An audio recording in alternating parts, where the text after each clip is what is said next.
You have chased a mirage for years, sacrificing your peace, your relationships, and your sleep, only to finally grasp the prize and feel absolutely nothing.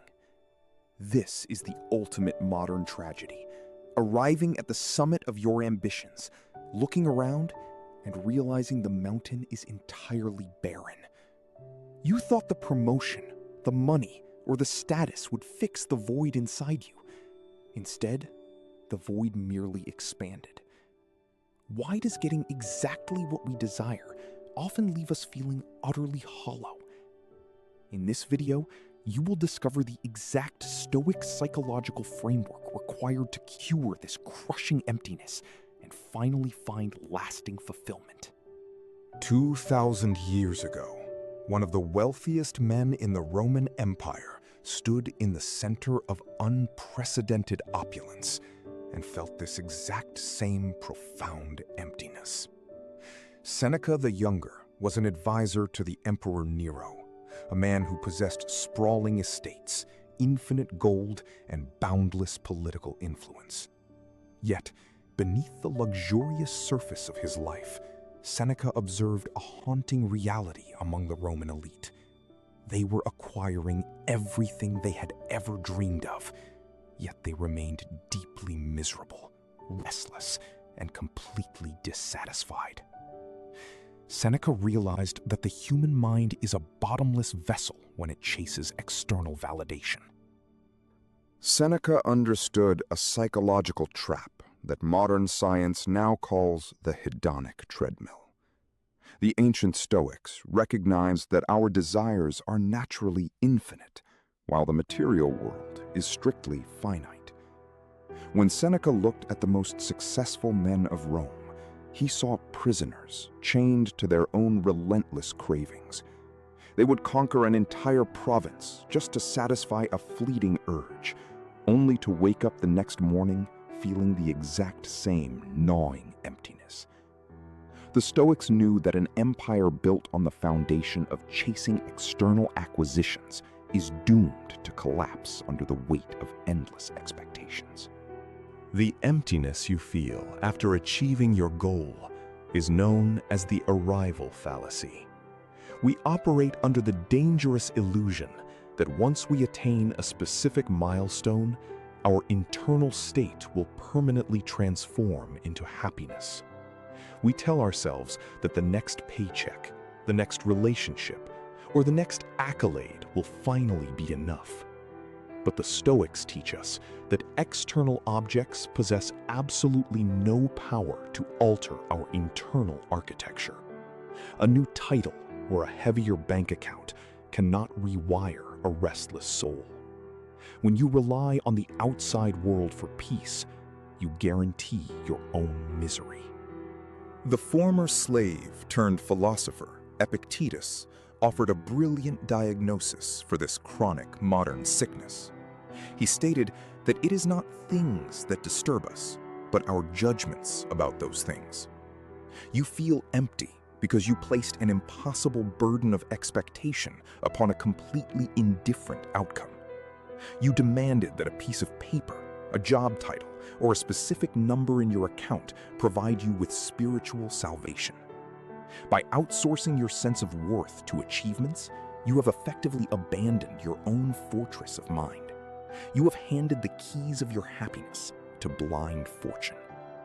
Desire is a subtle contract you make with yourself to remain unhappy until you get what you want. But the cruel trick of human psychology is that the moment the contract is fulfilled, the mind instantly drafts a new one. The Stoics observed that humans are uniquely capable of ruining a perfect present moment by comparing it to an imagined, idealized future.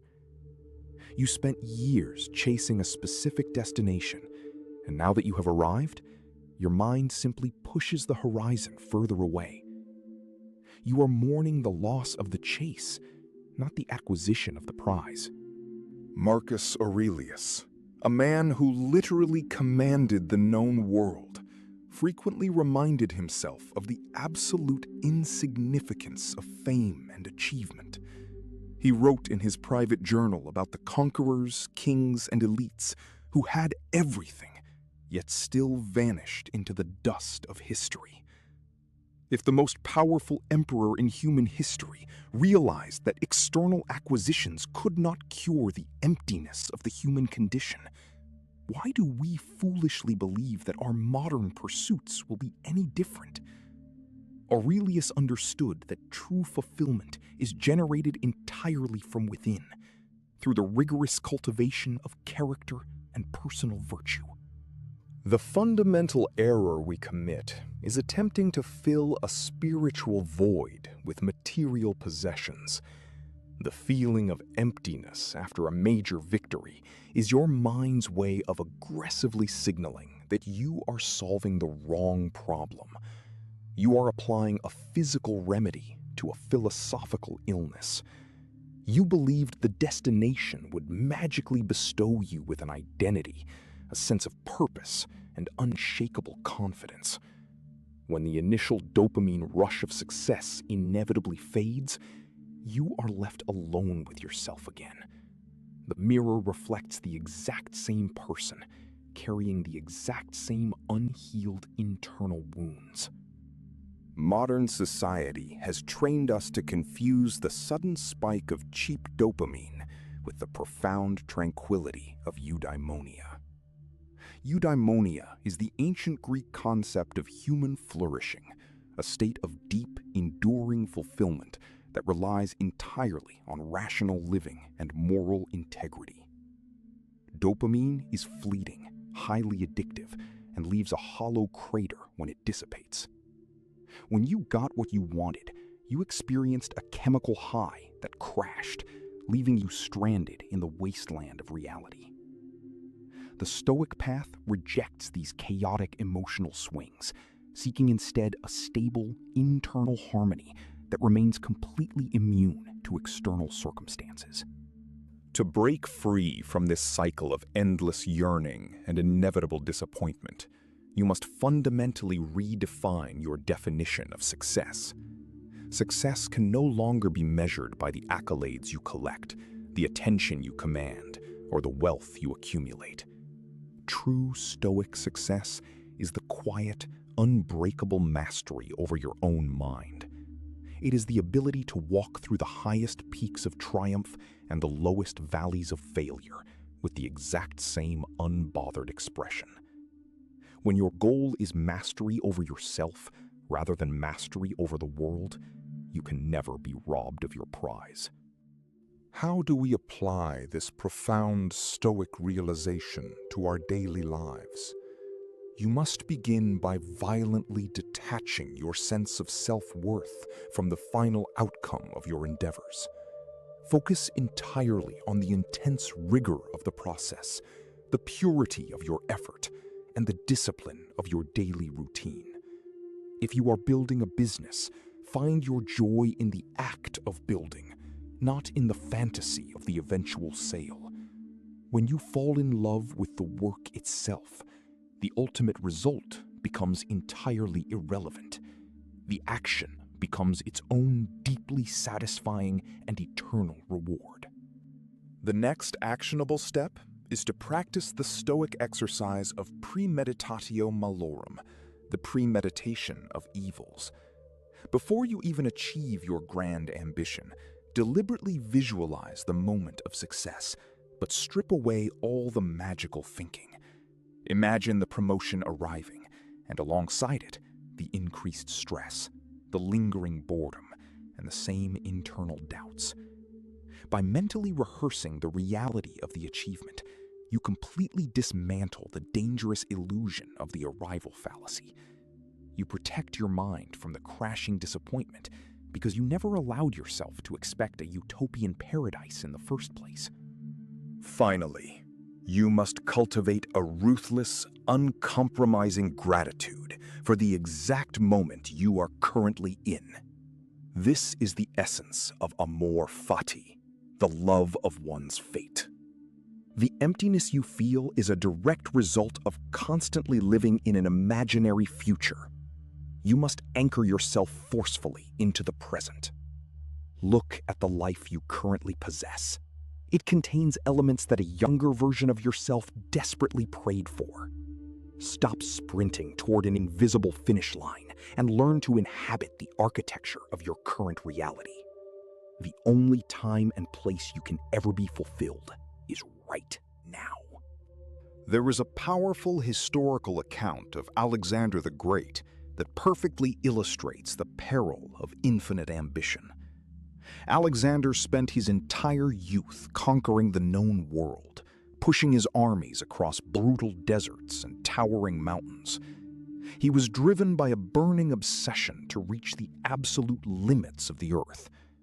But when he finally reached the edge of the Indian subcontinent, looking out at the endless expanse of the ocean, he did not feel joy.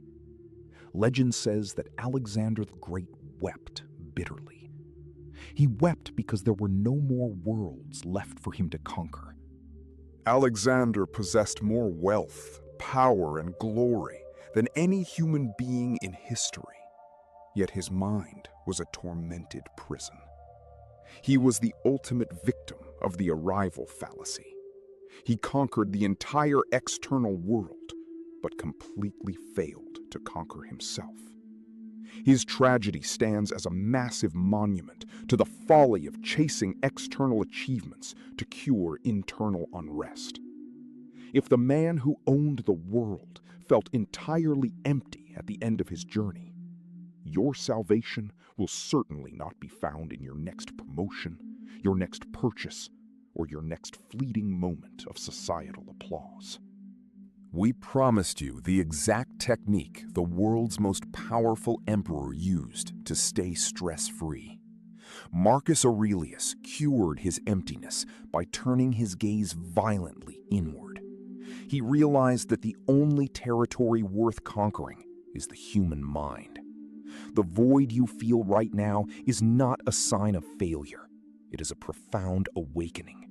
It is the realization that the external world cannot save you. Stop chasing the mirage on the horizon. Cultivate virtue, command your own desires, and build a fortress of inner peace. The emptiness vanishes the exact moment you realize you are already. You are trading the irreplaceable hours of your finite existence for numbers on a digital screen, terrified that one market crash will erase your worth. Modern society has engineered an invisible cage of financial anxiety, forcing you to sprint tirelessly on a treadmill of perpetual debt and hollow consumption. But the ancient Stoics understood a dangerous truth about wealth. Money does not cure poverty, it merely changes its symptoms. In this video, you will discover the exact mental framework Seneca used to remain completely untethered to his immense riches, allowing you to conquer your modern financial panic forever. To understand this remedy, we must look to Lucius Annaeus Seneca, a man who navigated the treacherous political waters of first-century Rome. Seneca was not a monk living in poverty. He was an imperial advisor and one of the wealthiest men in the entire Roman Empire. Yet, he lived under the constant, terrifying shadow of the erratic Emperor Nero. Seneca knew that at any unpredictable moment, a single imperial decree could strip him of his estates, his vast fortunes, and, inevitably, his freedom. He existed on a precipice where unimaginable wealth met unimaginable instability. Surrounded by extreme opulence and the perpetual threat of absolute ruin, Seneca realized a profound psychological law. He observed that those clinging tightest to their gold were the ones suffocating under its weight. The Roman elite were perpetually terrified, their minds held hostage by the fear of losing their status. Seneca recognized that true poverty is not having too little, but desperately wanting more. He saw that financial anxiety is not a mathematics problem about bank accounts, but a philosophical crisis about attachment. Thus, he developed a radical practice to inoculate his mind against material loss. The foundation of the Stoic defense against financial dread is the dichotomy of control. Epictetus taught that we must relentlessly separate what is ours from what is not. Inflation rates, stock market fluctuations, corporate layoffs, and housing prices belong entirely to the unpredictable winds of fortune. They are external variables indifferent to your anxiety. When you bind your inner peace to the trajectory of a stock portfolio or the digits in a savings account, you surrender the sovereignty of your mind to chaos. You volunteer to be a slave to economic weather you cannot command. We mistakenly believe that acquiring more wealth will eventually purchase our peace of mind. We tell ourselves that just one more raise, one more successful investment, or one more safety net will finally extinguish the burning anxiety in our chests. But the Stoics viewed wealth as a wild beast. If you do not learn to tame your desires when you have little, having abundance will only give you more territory to defend. Financial peace is never achieved by hoarding external resources. It is solely cultivated by aggressively reducing your internal requirements. True wealth is self-sufficiency. Seneca practiced a deliberate exercise called premeditatio malorum, the premeditation of evils. While modern self-help gurus preach toxic positivity and manifesting riches, the Stoics practiced the exact opposite. They visualized total financial ruin.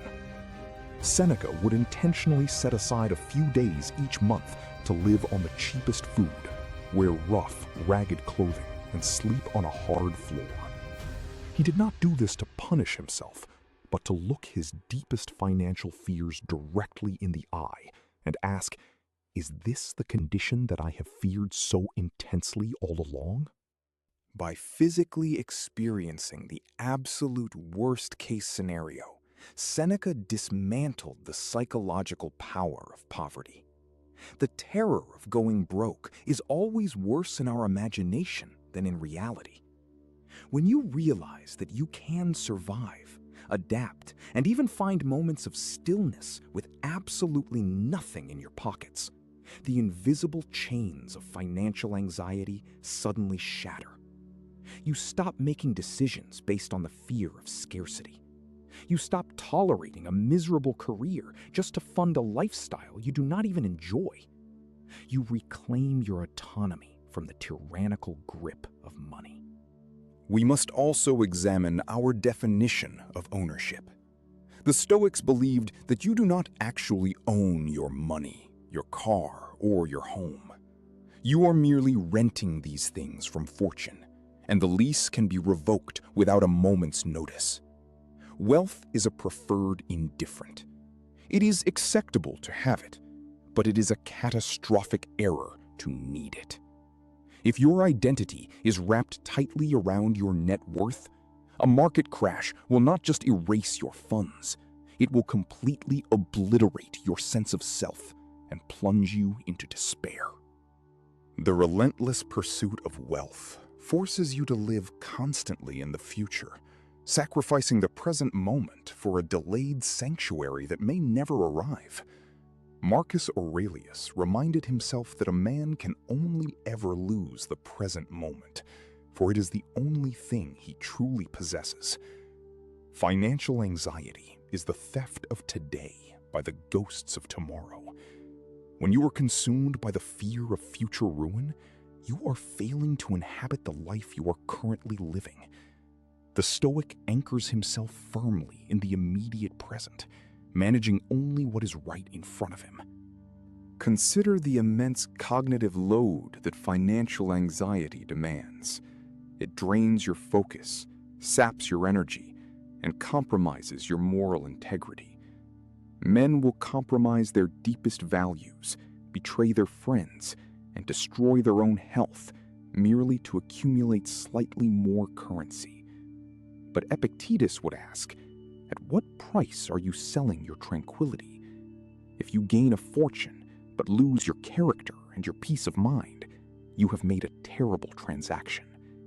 True wealth is an unshakable character, a fortress of inner resilience that no economic depression can ever breach or diminish. To deploy this ancient wisdom in our hyper-connected modern world, you must fundamentally change your relationship with consumption. Start by practicing voluntary discomfort this week. Eat the simplest, cheapest meal you can prepare. Walk instead of driving. Wear your oldest, plainest clothes. Strip away the luxurious padding of your daily existence and observe your mind. You will quickly discover that the body requires very little to be sustained, and the soul requires absolutely nothing material to be content.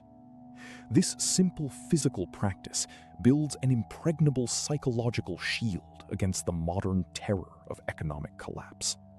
Next, sever your emotional attachment to the uncontrollable metrics of wealth.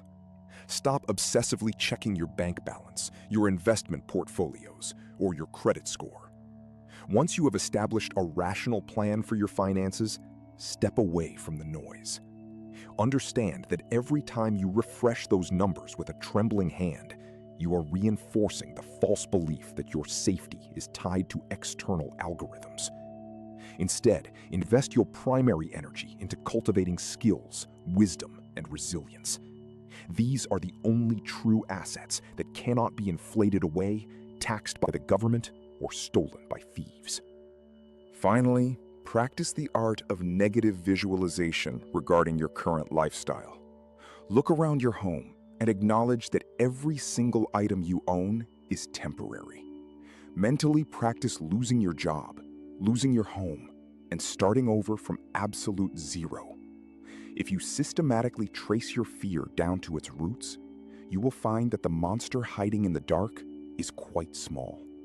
You have survived every bad day of your life thus far. Your mind is an adaptable survival mechanism. You are entirely capable of finding meaning and purpose, even in the depths of financial ruin.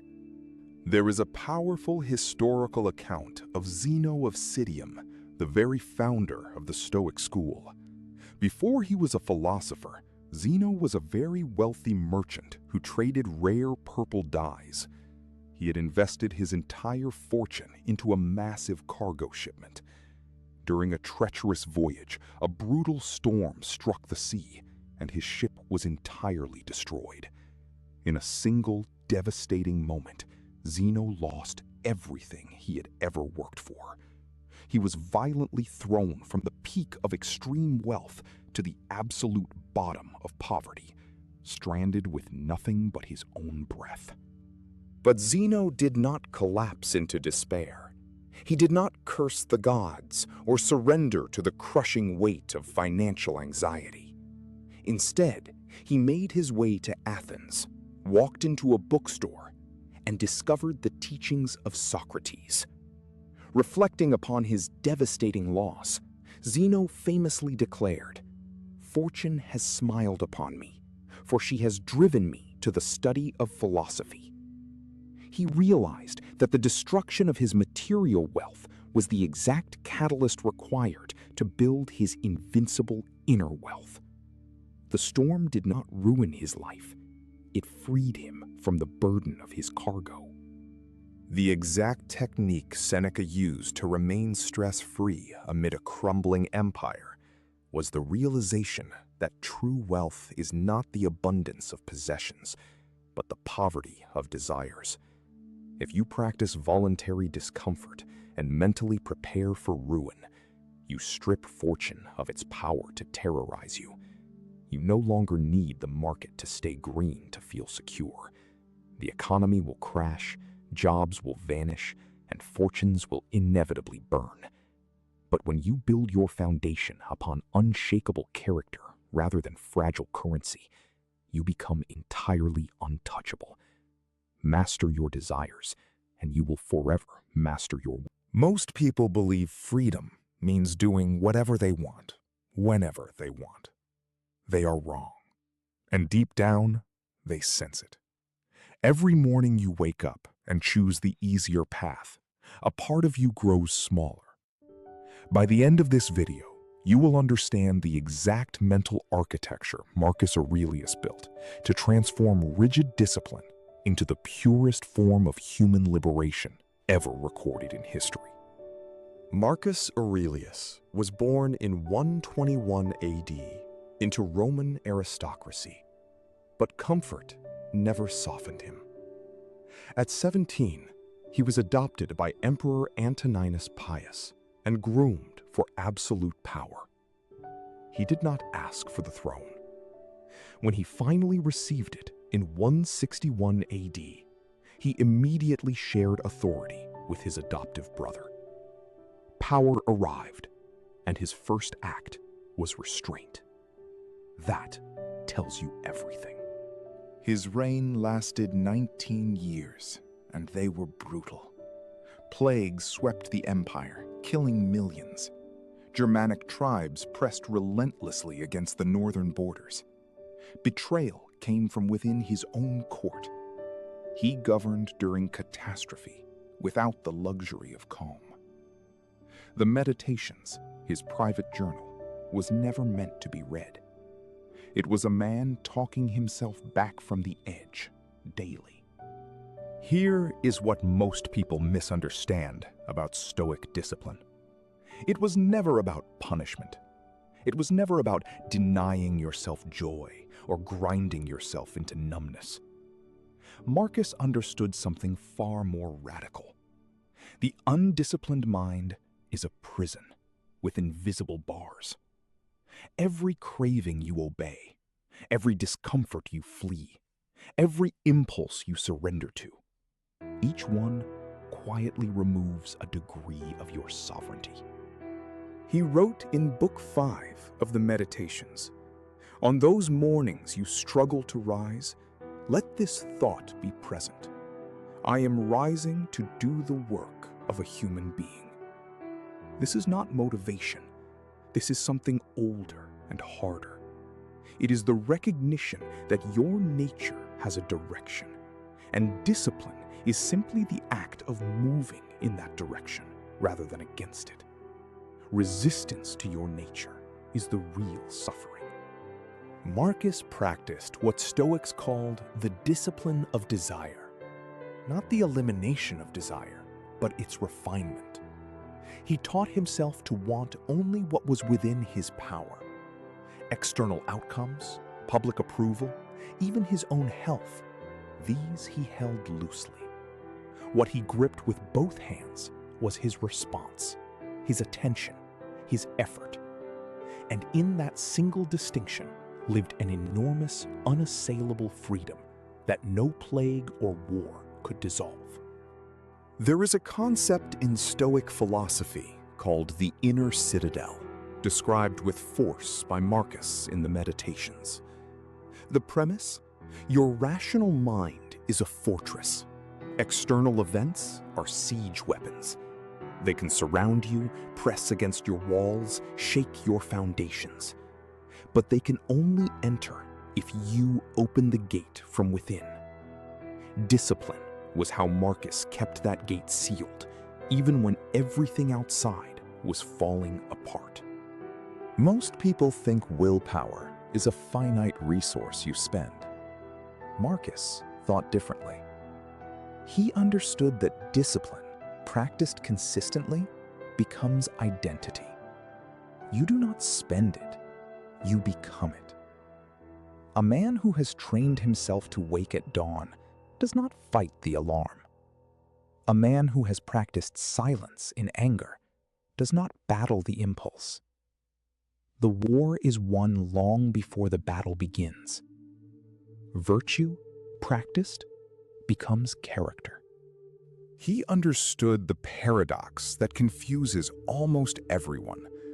Absolute freedom is not the absence of structure. It is the presence of chosen structure. A river without banks is a swamp. It goes nowhere. It becomes stagnant. Banks do not imprison a river. They give it direction, velocity, and purpose. Marcus chose his banks deliberately through philosophical practice, physical routine, and the relentless examination of his own thoughts each single morning. He wrote, "You have power over your mind, not outside events. Realize this, and you will find strength." But read carefully. He did not write happiness. He wrote strength. Marcus was not selling comfort. He was selling something far more valuable. He was describing the deep, quiet, unshakable sense of self that emerges when a human being stops outsourcing their inner state to the weather of external circumstance. That is the real prize. Now consider how this applies to your life. Begin with the morning. Marcus called it the first battle. The moment between sleep and rising is a microcosm of every discipline you will exercise that day. Do not negotiate with comfort at dawn. The version of you who rises immediately and purposefully carries that momentum into every subsequent hour. The version who bargains with softness has already made 1,000 small surrenders before breakfast. Second application. Create what Marcus called the evening examination. Before sleep, ask 3 questions with total honesty. What did I do today that aligned with my values? Where did I surrender to impulse or distraction? What single practice will I strengthen tomorrow? This is not self-flagellation. This is calibration. A ship without a navigator drifts. The evening examination is how Marcus navigated himself back to his philosophical north every single night. Third application, the discipline of speech. Marcus wrote extensively about restraint in language. Before speaking, he imposed a delay, not from cowardice, but from respect for truth. Most suffering in human relationships comes from words spoken in the heat of unexamined emotion. Practice the pause. Make it 3 breaths. In those 3 breaths lies the entire difference between a reaction that diminishes you and a response that honors your deepest values. Near the end of his life, Marcus faced his most intimate test. His son Commodus was becoming everything he had tried not to be: impulsive, vain, cruel. Marcus could not control his son's character. He had poured philosophy into him, offered example after example, disciplined himself in full view as a living demonstration. And still, the boy chose differently. Marcus continued governing. He did not collapse. He had never built his peace on outcomes he could not control. In his final campaign on the Danube frontier in 180 AD, sick and exhausted, Marcus Aurelius continued his philosophical writing. Soldiers reported that he rose before dawn regardless. He never stopped examining himself. He never traded his inner architecture for temporary comfort. His final meditations contain no bitterness. There is only the quiet voice of a man who chose himself completely, every day, until there were no days left. That is the inner citadel fully realized. Here is what Marcus Aurelius actually discovered, and what you came here to understand. Discipline does not restrict your freedom. It constructs it. Every impulse you govern creates 1 degree more of sovereignty. Every morning you choose purpose over comfort, you expand the walls of your inner citadel by exactly 1 stone. Freedom is not given. It is built, slowly, daily, in the private space between stimulus and response. That space is everything. Guard it with your... Every second, thousands of strangers on the internet are tearing someone apart. And most of the people being torn apart, founders, leaders, thinkers, crumble. They delete posts. They apologize for their own existence. They let anonymous voices rearrange their identity. But one man, 2,000 years ago, faced a level of public hatred, political slander, and institutional betrayal that would shatter any modern influencer. By the end of this video, you will understand the exact psychological framework Marcus Aurelius used to remain unshaken. A method so precise, so ruthless in its clarity, you will never read a hateful comment the same way again. Marcus Aurelius was born in 121 AD into Roman aristocracy, a world where power was both a privilege and a sentence. At the age of 17, Emperor Hadrian noticed something unusual in the boy, a stillness, an almost unsettling gravity. He was named heir. But with that elevation came something no one prepared him for: the complete erosion of privacy. Every decision Marcus made, every military campaign, every judicial ruling was dissected, weaponized, and used against him.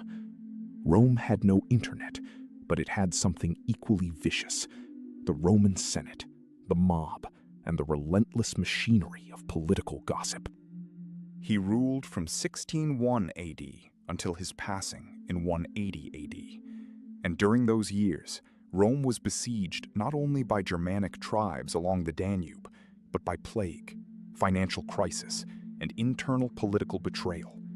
His co-emperor and adoptive brother, Lucius Verus, died unexpectedly.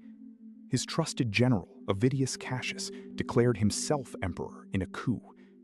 Even members of his own court conspired against him. And through it all, Marcus Aurelius wrote privately, not for publication, not for legacy. The raw, unfiltered thoughts of a man wrestling with power, grief, and the relentless judgment of a civilization watching his every breath. Here is the first Stoic principle that Marcus would have applied to online criticism: the discipline of distinguishing what belongs to you and what does not. In the Meditations, he writes that other people's opinions are not within your control. They live in their own minds, shaped by their own fears, wounds, and delusions. When someone calls you incompetent online, that judgment is a reflection of their inner architecture, not yours. Marcus understood this with cold precision. He did not chase approval because he recognized approval as a variable he could never control. And chasing uncontrollable variables is a form of voluntary suffering.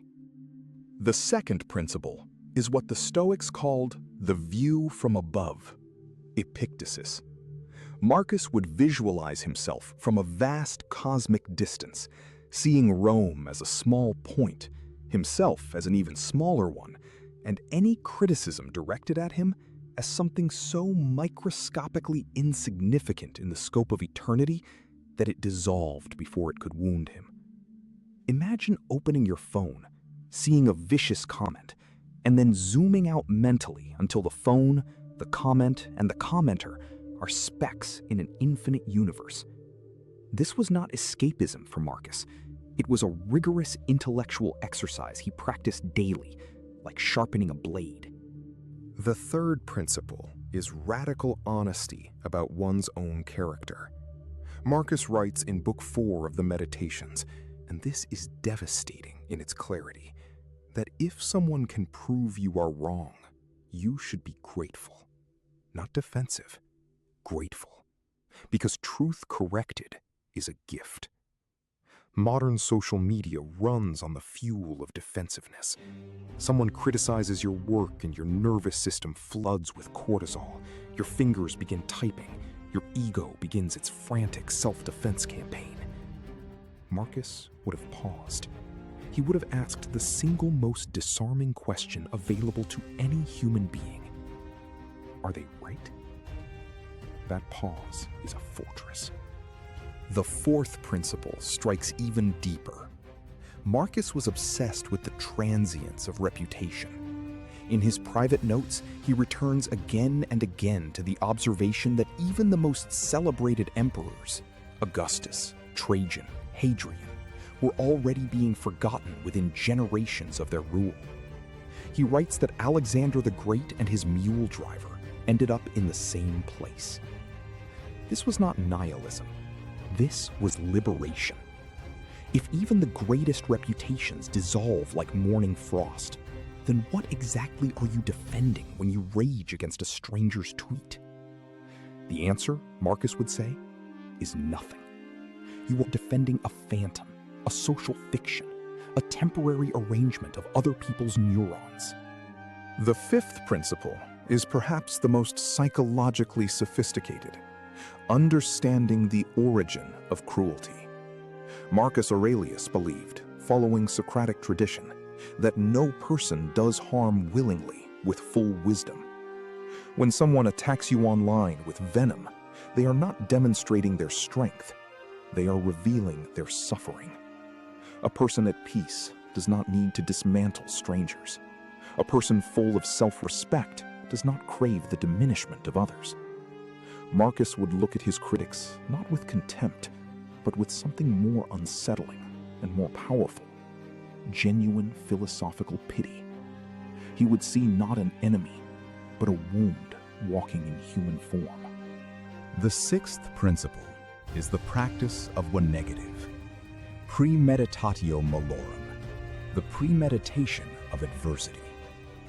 Each morning, Marcus would mentally rehearse the difficult things that could happen that day, not to breed anxiety, but to eliminate the element of shock.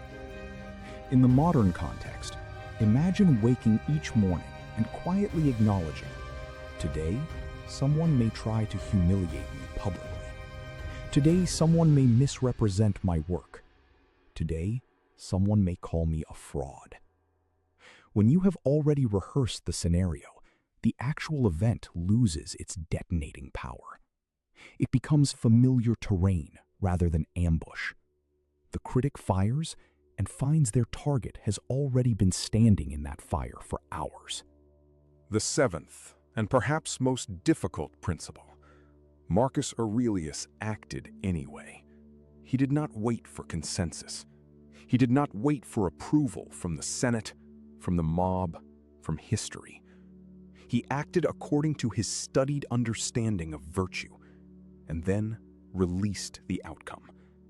This is perhaps the most radical position available to any person operating in public life. You do the work. You do it with the full force of your integrity. And then you close the laptop. The judgment of the crowd is not your department. Your department is the quality of the action. Everything else, Marcus would say, is noise in a universe that has already moved past caring. So how does this translate into your daily reality? Begin with what the Stoics called the morning audit. Before you open any social platform, ask yourself a single question with complete honesty. Whose opinion do I actually respect enough to let it alter my course? Write those names down. Yours should be first. Most of the voices that will reach you today belong to people whose judgment you would not trust to run your life for a single day. Once you have that list, apply it like a filter. Everything outside it is signal without authority. Sound and fury, as another great thinker once wrote, signifying nothing. The second practical application is what we might call the Aurelian pause. When you receive criticism that stings, and it will sting because you are human, impose a minimum 12-hour silence before any response. Not because the critic deserves silence, but because your first response in that moment is not yours. It belongs to your wounded ego. Marcus wrote his most cutting philosophical insights not in the heat of political battle, but in the quiet of his tent at the Danube frontier. The quality of thought is directly proportional to the distance from the emotional wound. Wait 12 hours, then decide if a response is even necessary. The third practical application is reframing criticism as philosophical data. When someone attacks your work, strip the emotion from the content and ask, does this observation, if true, make me better? Marcus Aurelius had senators who despised him, generals who doubted him, and a Roman public that sometimes wanted spectacle he refused to provide. He filtered all of it through this single question. The answer was sometimes yes, and he adapted. More often, the answer was no, and he discarded the noise without drama. Build this habit, and you transform every comment section, every negative review, every hostile colleague into a laboratory where you are the scientist, not the specimen. There is a story recorded by the historian Cassius Dio about Marcus Aurelius and the traitor Avidius Cassius. When the coup was discovered and Cassius was killed by his own officers before Marcus could reach him, those officers sent Cassius's head to the emperor as a kind of grotesque gift. Marcus refused to look at it. He ordered it buried with dignity. He then granted amnesty to everyone who had supported the rebellion, reportedly saying he was grieved that he had been deprived of the opportunity to forgive them himself. His enemies expected rage. They received philosophy. That choice, dignified restraint at the precise moment when cruelty would have been justified, is the most radical act of power imaginable. What Marcus Aurelius understood at a level most of us will spend our entire lives approaching is that reputation is not the same as character. Reputation is what others decide you are, a collective hallucination assembled from their projections, biases, and incomplete information. Character is what you are in the dark, when no one is watching, when the comment section is closed and the phone is face down, and there is nothing left but you and your choices. He protected his character with iron discipline. He allowed his reputation to be whatever Rome needed it to be. And at the end of his life, riding alone by lamplight, he was still asking himself how to be better. That is the answer. We began with a question about crumbling, about the people who let strangers on the internet decide who they are. Here is the concrete framework the world's most scrutinized emperor used to remain unshaken. Distinguish what is yours from what is not. Zoom out to cosmic perspective. Ask if your critic is right before defending yourself. Remember that all reputations dissolve. Understand that cruelty is always a wound expressing itself. Rehearse adversity every morning, and then act from virtue and release the outcome. Marcus Aurelius did not survive Rome's judgment. He transcended the very concept of needing to survive it. That distinction is everything. That distinction is yours. You trusted someone completely. You gave them access to your inner world, your plans, your fears, your loyalty, and they used it against you. Now it's late. The silence in the room feels heavier than any argument. You keep replaying the moment you realized the truth. Here is the real cost. Not the betrayal itself, but the slow erosion of your mind each time you revisit it. What if the wound isn't what they did, but what you keep doing with it? 2,000 years ago, Seneca wrote to his friend Lucilius about this exact corrosion. He called it the tyranny of the mind turned against itself. Tonight, we will move through 3 revelations. First, why betrayal destroys us from the inside rather than the outside. Second, the precise Stoic architecture for reclaiming your ruling faculty. And third, how to transform the wound into something iron. The real revelation waits at the end. Betrayal does not wound the body, It wounds the hegemonikon, what the Stoics called the ruling faculty of the soul, the seat of reason and judgment. When someone we trusted violates that trust, we experience a rupture not merely between two people, but inside our own inner architecture. Suddenly, the faculty designed to guide us is flooded with rage, shame, and obsessive review. The mind becomes its own enemy. This is where the real destruction begins. Epictetus, born a slave, stripped of every external possession, understood betrayal at the structural level of existence. He wrote in the Enchiridion, "Men are disturbed not by the things which happen, but by the opinions about the things." The person who betrayed you committed an act in the external world, but the suffering you carry now lives entirely inside your own judgment. That distinction is not a consolation. It is a surgical instrument. Here is what no one tells you about betrayal. The person who betrayed you has already moved on. They are not lying awake reviewing the moment. You are. Which means the extended suffering is not punishment delivered by them. It is punishment you are delivering to yourself, repeatedly, voluntarily. The Stoics had a word for this self-inflicted torment: pathe, disordered passions that override reason. You have become the jailer of your own hegemonikon. But here is where the story takes an unexpected turn. The Stoics did not ask you to suppress your pain or perform false serenity.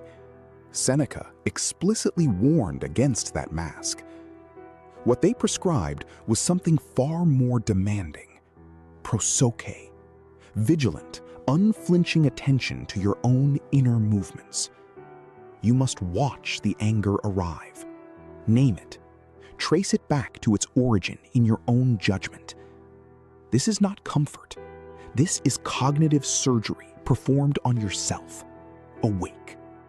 Marcus Aurelius wrote in his Meditations, a journal never meant for publication, these words: "The impediment to action advances action. What stands in the way becomes the way." He was not writing philosophy for admiration. He wrote it at war, betrayed by generals, abandoned by allies, watching the empire fracture. His private discipline was the dichotomy of control, relentlessly separating what lies within his faculty from what lies outside it. Betrayal falls outside. Your response falls inside. And if this reflection is stirring something real in you, subscribe. What comes next cuts even deeper into the Stoic method. The concept Marcus Aurelius used is called the dichotomy of control, not as a platitude, but as a daily practice of forensic precision. Every morning, he would inventory his impressions. What can I govern today, and what cannot be governed? Betrayal by another person lives permanently in the ungovernable column. Your virtue, your response, your character, those belong entirely to you. Now comes the deeper Stoic architecture. Seneca introduced premeditatio malorum, the deliberate premeditation of adversity. Before trusting anyone deeply, the Stoic mind rehearses loss, not out of pessimism, but out of clarity. When you have already contemplated the possibility of betrayal, the event, when it arrives, finds a mind that has prepared the terrain. It does not destroy unprepared ground. This is not paranoia. This is the armor of a philosopher, expected, reasoned, and ready. Adiaphora, the Stoic category of indifference. What does this mean for betrayal? The person who wronged you Their opinion of you, their actions, these are externals. They are adiaphora, neither inherently good nor bad, because they lie beyond your governing faculty. Your character is not diminished by what they did. Only you can diminish your own character by responding without virtue. Epictetus said, "Seek not that the things which happen should happen as you wish, but wish the things which happen to be as they are." Wait, what comes next is what few people truly understand about the Stoic response to betrayal. Most assume Stoicism means distance, cold withdrawal, emotional shutdown. That is a fundamental misreading. The Stoics cultivated apatheia, not numbness, but freedom from disordered passion. The difference is profound.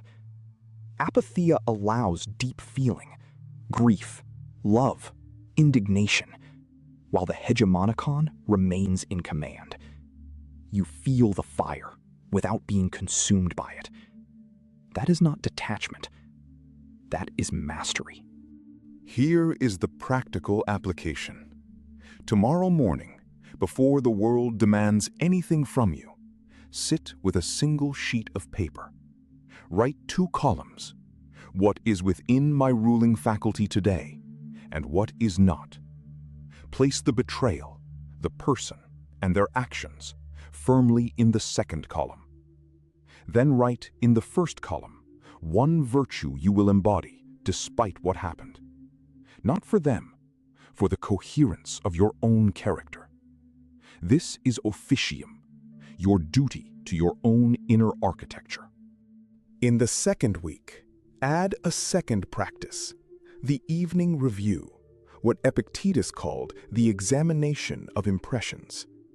Before sleep, trace every moment when you allowed the betrayal to govern your mood, your words, or your decisions without your conscious consent. Do not judge yourself. Only observe, name, and return governance to the hegemonicon. This nightly forensic audit is not punishment. It is the slow, deliberate reclamation of the inner citadel that no external person can breach if you maintain it. The amor fati practice is the final and most demanding tool. Marcus Aurelius wrote, "Love your fate." Not tolerate it, love it. This means actively willing that the betrayal happened, because it has become part of the logos, the rational structure of the universe in which your character is being forged. This is not surrender. This is the highest assertion of Stoic will, to take the very thing that tried to break you and declare that it belongs in your story and serves your becoming. In 65 AD, Seneca was ordered by Emperor Nero, his former student, to take his own life. The ultimate betrayal, a man he had mentored for years, now demanding his death. Witnesses recorded that Seneca dictated philosophy until the final moment, speaking of virtue to those around him. He told his weeping friends, "Where are your maxims of philosophy, or the preparation of so many years' study against evils to come?" He did not collapse. The Stoic architecture held. That is what we are building here. The promise from the beginning. There is a single sentence that ends the tyranny of betrayal. Here it is, from Epictetus, written in the 2nd century. It's not what happens to you, but how you respond to it that matters. The wound was real. The person failed you. And none of that has power over your hegemonicon unless you grant it. You were not destroyed. You are being forged. If this moved you, subscribe. Tomorrow we examine what Marcus Aurelius did each night before sleep. Does betrayal define you or refine? It's 2 a.m. You're lying still, but your mind is sprinting. You're replaying a conversation from 3 days ago. What you said, what they meant, what you should have done. Nobody is watching you.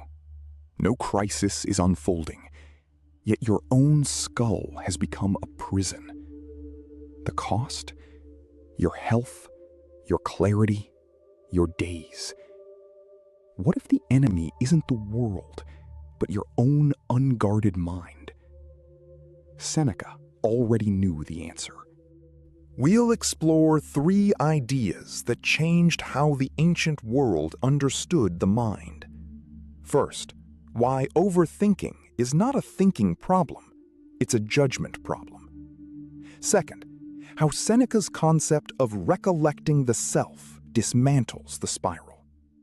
Third, the precise daily disciplines Stoics used to reclaim sovereign control over thought. But the real revelation comes at the end. A single sentence Seneca wrote that reframes everything. Here is what nobody tells you about overthinking. It does not feel like a flaw. It feels like diligence. It masquerades as preparation, as care, as intelligence. You tell yourself you're solving the problem. But Seneca, writing from Rome in 65 AD, saw through it completely. He wrote, "There is nothing so ruinous to a good character as to idle away one's time at a show. For vices creep in gradually through the guise of virtue." The Stoics identified something precise. It is never the event that wounds you. It is the judgment you assign to it. Epictetus, who was born a slave and became philosophy's sharpest voice, stated it plainly in the Enchiridion.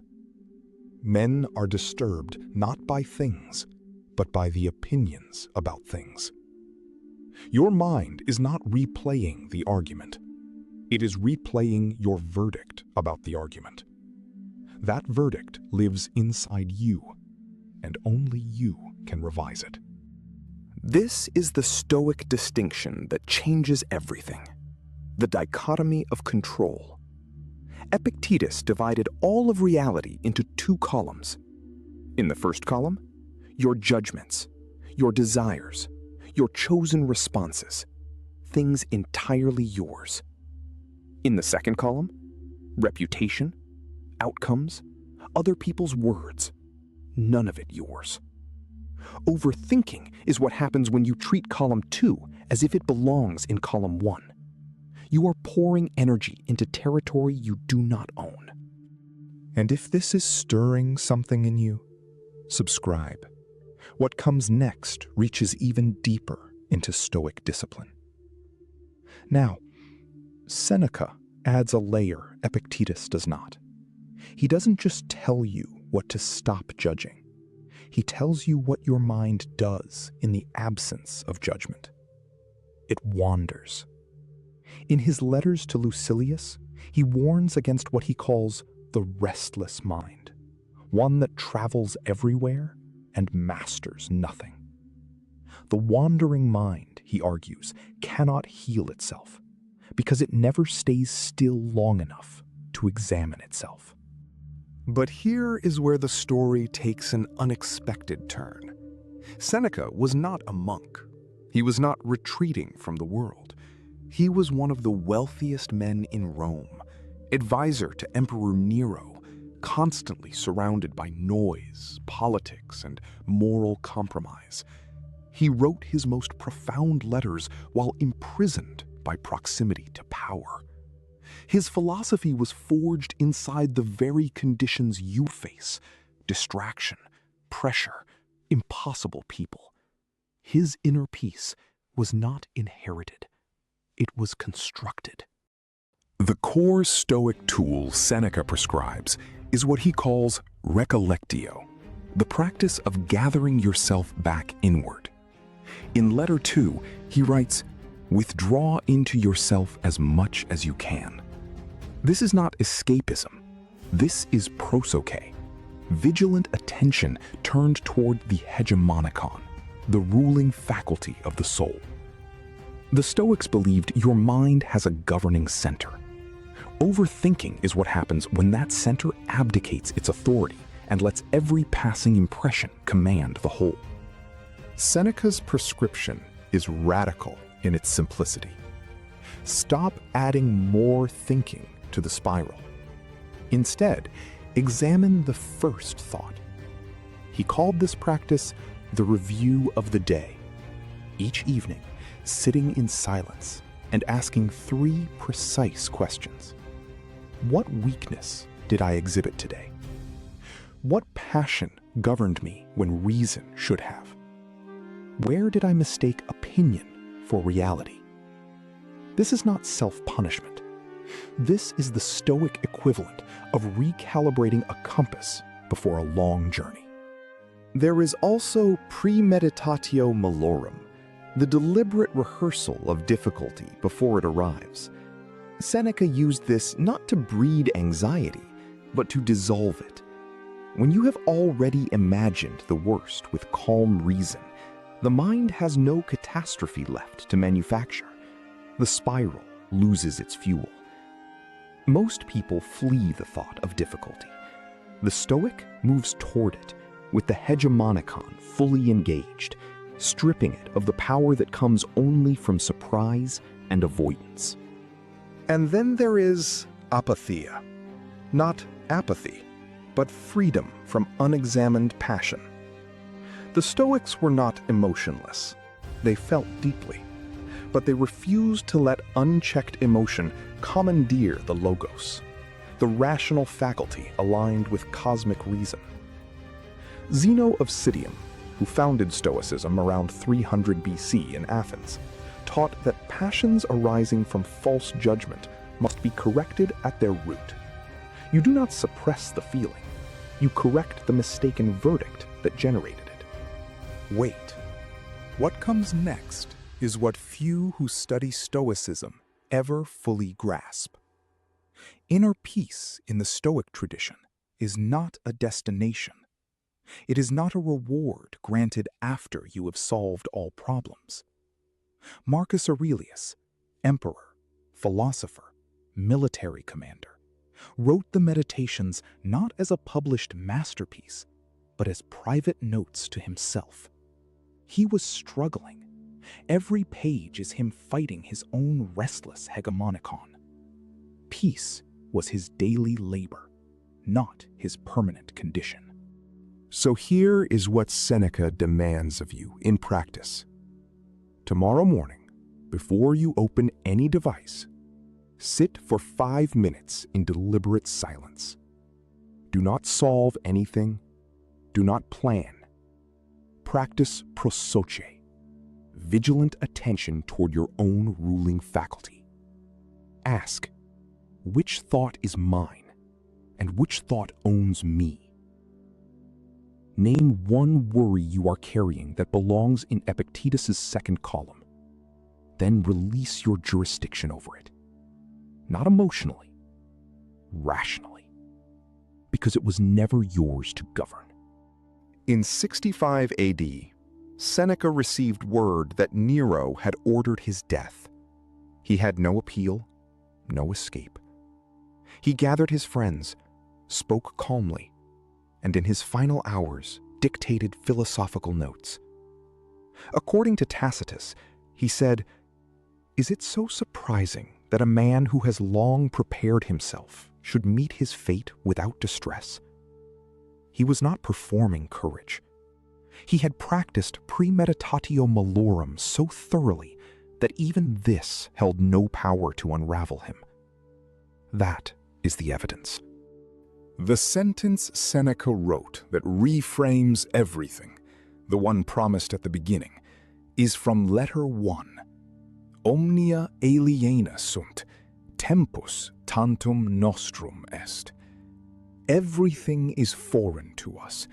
Time alone is ours. Overthinking steals the only thing you truly possess. Every spiral you feed is time you surrender. The mind that cannot be governed cannot be lived in, and the mind that is governed need not flee the world. It simply stops being ruled by it.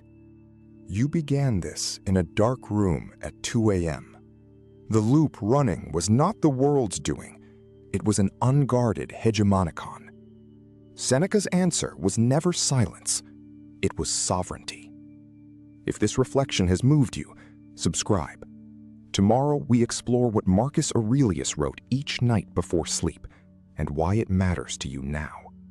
The bell ensures you won't miss it. One question to carry forward. Which thought is governing your mind right now? And did you Most people will spend their entire lives measuring themselves against others and never once ask why. The ego is not loud.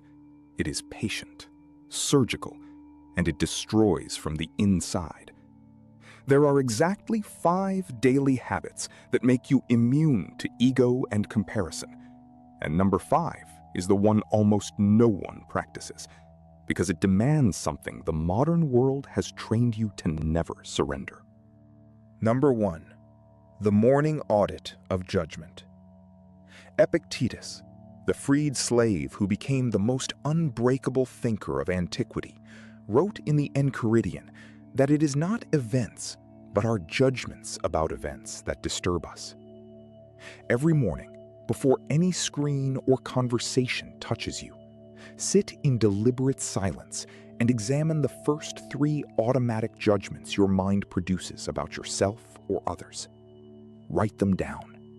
These judgments are the raw material of ego and comparison. They rise before reason arrives. The Stoic term for the ruling faculty of the soul, the hegemonicon, is precisely the part of you capable of intercepting these automatic verdicts.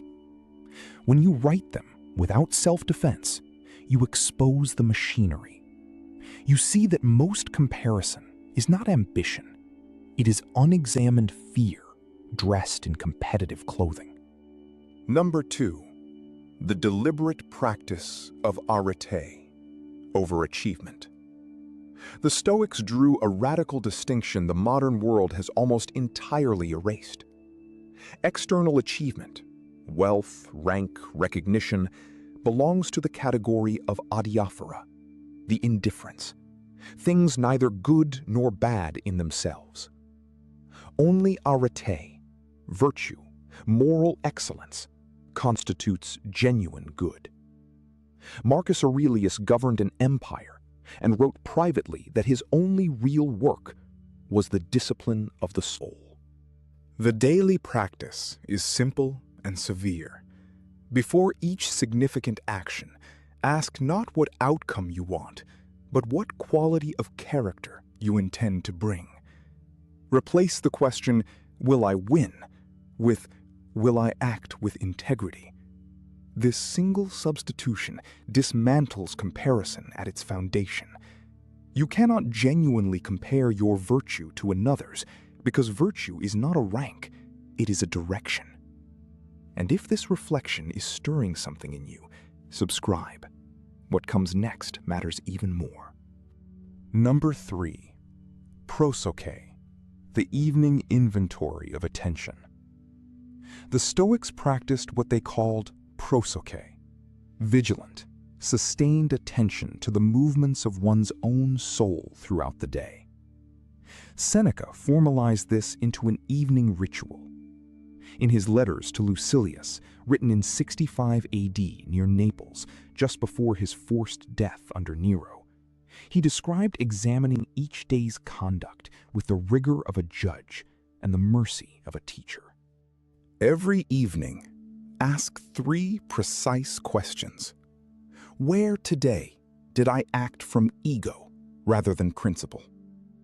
Where did comparison corrupt my attention?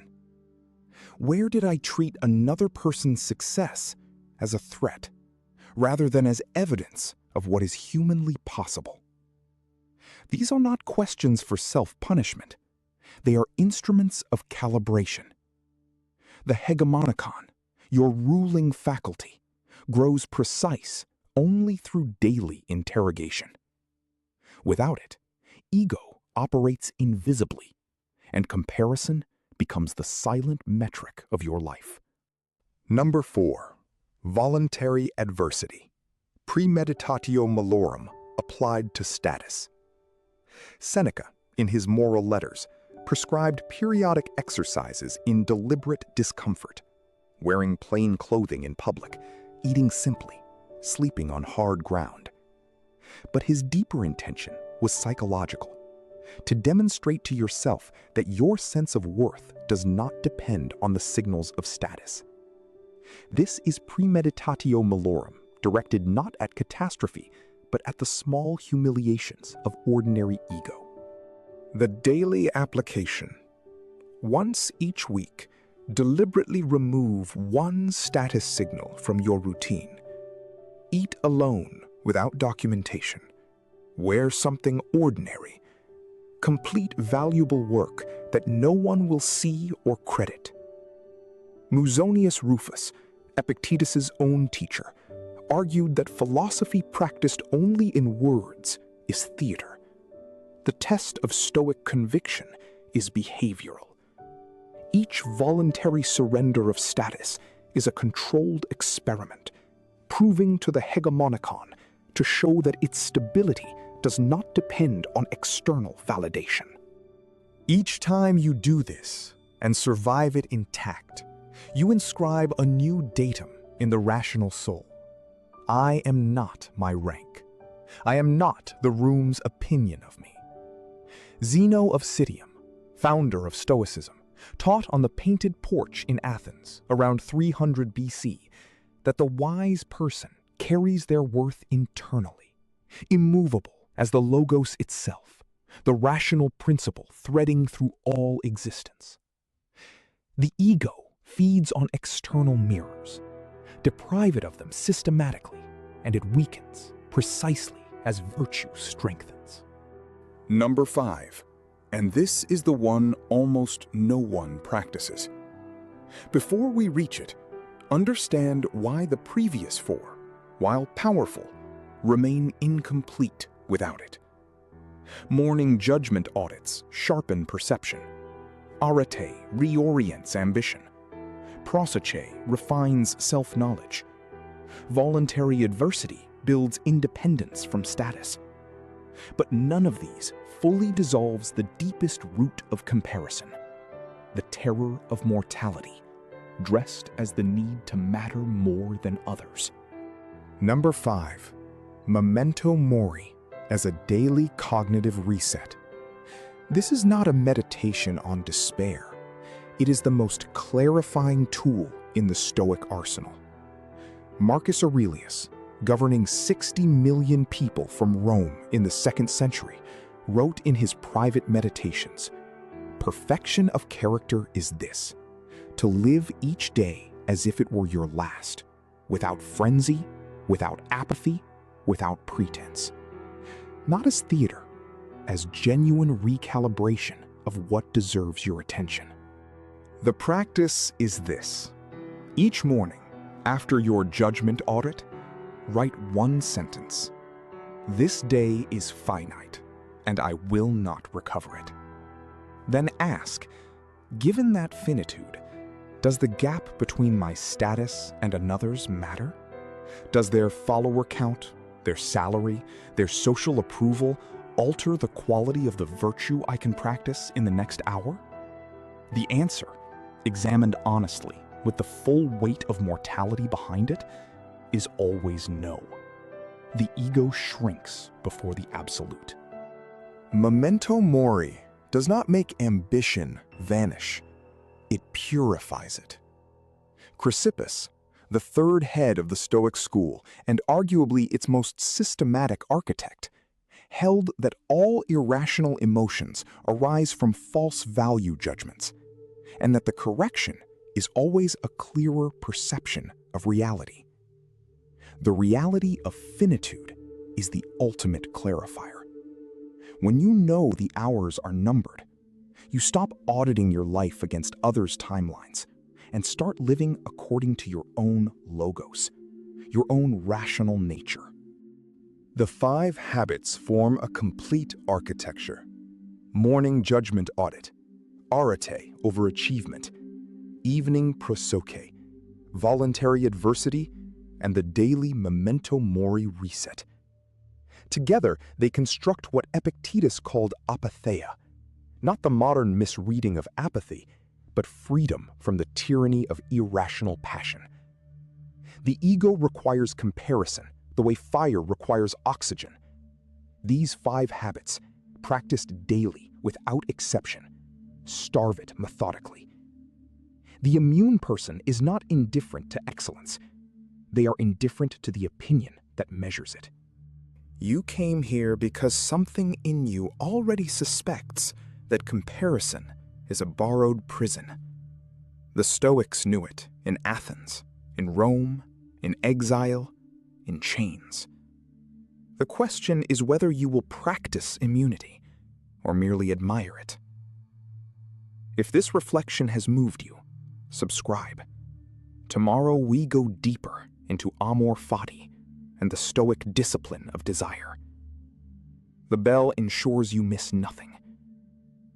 Now ask yourself, what did you sacrifice today on the altar of another person's? You will wake up tomorrow and waste it. Statistically, most people reading philosophy have never once acted on it. They collect wisdom like furniture, decorative, untouched. Marcus Aurelius did not collect wisdom. He weaponized it against his own complacency, daily, before dawn. By the end of this video, you will understand exactly how he did it, and what it costs you to keep ignoring it. Rome in the 2nd century was not the romantic marble dream we painted. It was plague-ridden, war-exhausted, politically corrosive. Marcus Aurelius ruled the largest empire on earth for nearly 2 decades, while a disease called the Antonine Plague erased 1/3 of some provinces. He governed while burying generals, senators, and 2 of his own children. His philosophy was not born in comfort. It was forged in attrition. He was emperor before he wanted to be. Hadrian noticed the quiet intelligence in young Marcus and essentially adopted him into the imperial succession through Antoninus Pius. Marcus had wanted to study philosophy. Instead, history handed him the weight of civilization. He accepted, without complaint, without theater. That acceptance itself was his first philosophical act, and it set the tone for everything that followed. The Meditations were never meant to be published. They are private notes, raw, repetitive, sometimes desperate. Marcus wrote them to himself, like a soldier sharpening a blade before battle. Not because the blade was dull, but because battle never stopped coming. Understanding this changes everything about how you read him. He was not preaching, he was surviving. And the method he kept returning to was confronting impermanence directly. Memento mori. Remember that you will end. This is not morbidity. It is the most clarifying thought a human being can hold. Marcus wrote, "You could leave life right now. Let that determine what you do and say and think." This sentence contains a complete philosophy. It is not an invitation to despair. It is a surgical instrument designed to cut away everything that does not deserve your finite hours. We are deeply professionally skilled at forgetting we are temporary. We schedule meetings for next year. We defer apologies. We postpone conversations that matter because we assume an unlimited budget of tomorrows. Marcus called this the great betrayal of the self. Not the dramatic failures, the quiet postponements. The life you keep planning to begin. The person you keep meaning to become. Memento mori was his antidote to that particular blindness. But Marcus did not stop at the thought of ending. He went further. He asked, if today were my last, would I be ashamed of how I spent it? Not frightened, ashamed. The distinction is profound. Fear of ending is primal and useless. Shame at wasted potential is actionable. He transformed an existential terror into an ethical mirror held up every morning before the day had a chance to slip past unexamined. Book 2 of the Meditations opens with a morning discipline. Marcus reminds himself that he will meet today people who are angry, ungrateful, violent in spirit, deceitful. He prepares for this, not with cynicism, but with premeditated compassion. He has already rehearsed his response before the first insult arrives. This is not passive acceptance. It is strategic emotional architecture.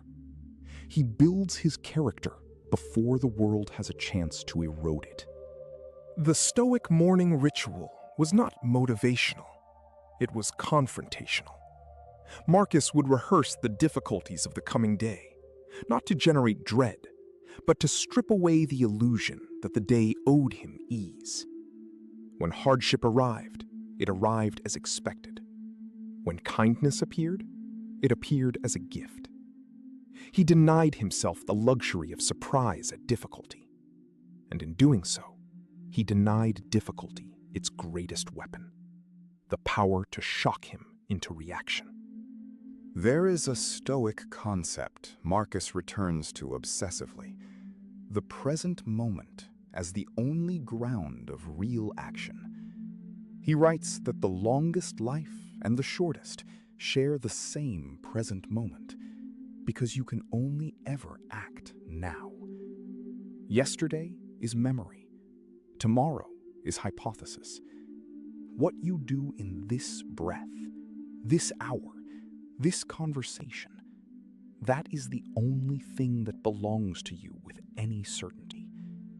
He was almost violent about this. Living as if today were your last does not mean recklessness. This is the most common misreading. It does not mean spending savings or burning obligations.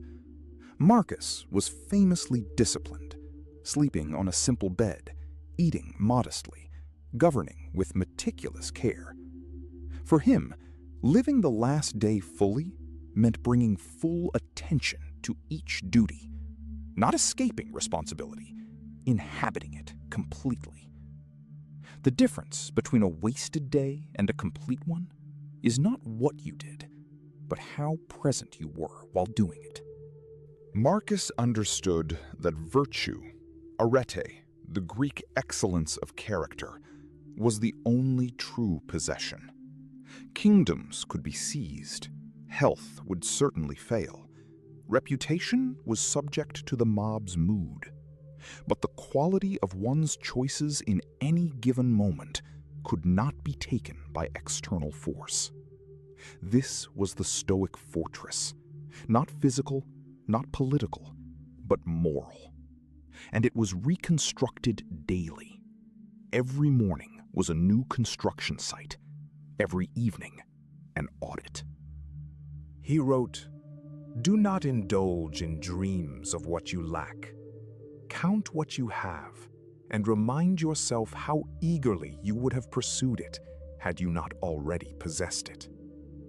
This is the antidote to the hedonic treadmill, that relentless human tendency to normalize fortune and chase the next threshold. A man dying today would give everything to possess what you dismissed as ordinary this morning. Marcus made himself feel that truth repeatedly, deliberately, as a spiritual practice. The Stoics called this premeditatio malorum, the premeditation of adversity. Before the day began, Marcus would mentally rehearse loss, the loss of health, of relationships, of position. Not to cultivate grief, but to immunize himself against the uniquely modern form of suffering, the suffering of someone who believed things would always be fine. He did not believe things would always be fine. He believed things would certainly change, and he chose to be ready. There is a segment in the Meditations that reads like a dispatch from exhaustion. Marcus admits that the work is heavy, the people are difficult, the progress is unclear. Then he pivots, not to optimism, but to duty.